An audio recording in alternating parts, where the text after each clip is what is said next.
भैया के प्यारी बहिनिया भैया के रहिया देखई, भैया के रहिया देखई हो। कि भैया लगी गईले माघ महीनावा खिचड़िया निके चाने हो।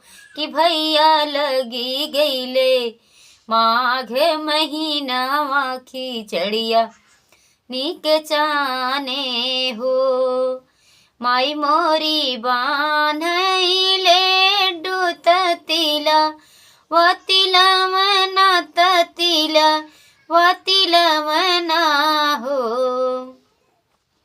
कि बहिनी लाई चूरा बान्हली गठरिया भैया के लैके भेजई हो। कि बहिनी लाई चूरा बान्हली गठरिया भैया के लैके भेजई हो। मचिया ही बैठिनी सासु बिरह बोलिया बोलाई बिरह बोलिया बोलाई हो। कि बहुहर तोरे भैया तुम्हें बिसराए कबहू नहीं आई आई हो।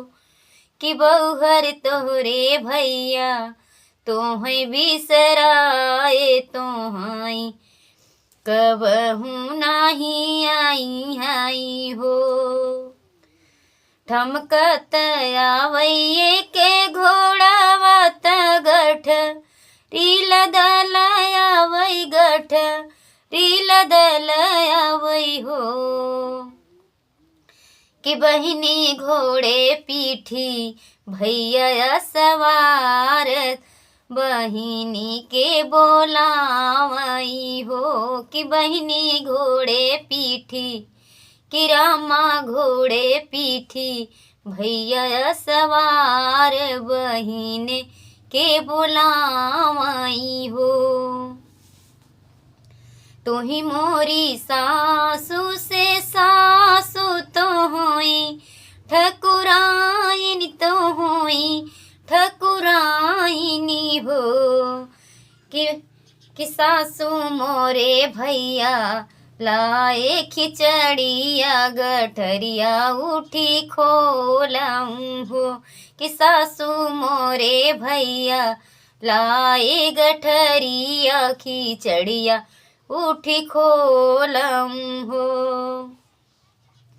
इतनी बचन सुनई सासु त गर्भजिनी बोला झझके उठी बोलाई हो।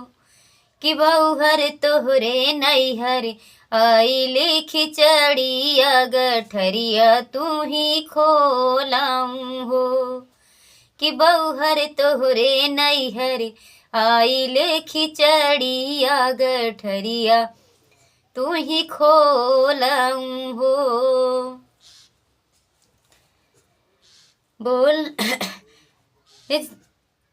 ये बहुहर तोहरे नैहर आइले खिचड़िया गठरिया तू ही खोलाऊं हो।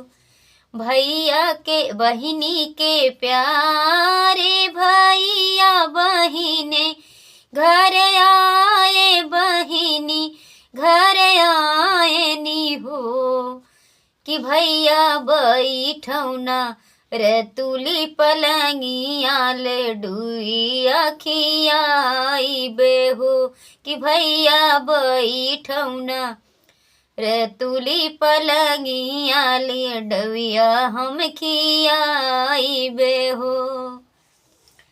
तू ही मोरी माई से माई तोहिनी मोरी सब केहू हो। कि माई चुनी चुनी भेजलू गठरिया ससुरे माँ पठायू हो। माई चुनी चुनी बान्हलू गठरिया ससुरवा पहुँचायू हो। तो बहुत ही प्यारा गीत आप लोग कमेंट में ज़रूर बताएं कैसा लगा ये हमारा सोहर गीत। एक भाई बहन का प्रति प्यार और मायके से स्नेह दुलार, और हमारे तरफ से सभी दर्शकों को हैप्पी मकर संक्रांति।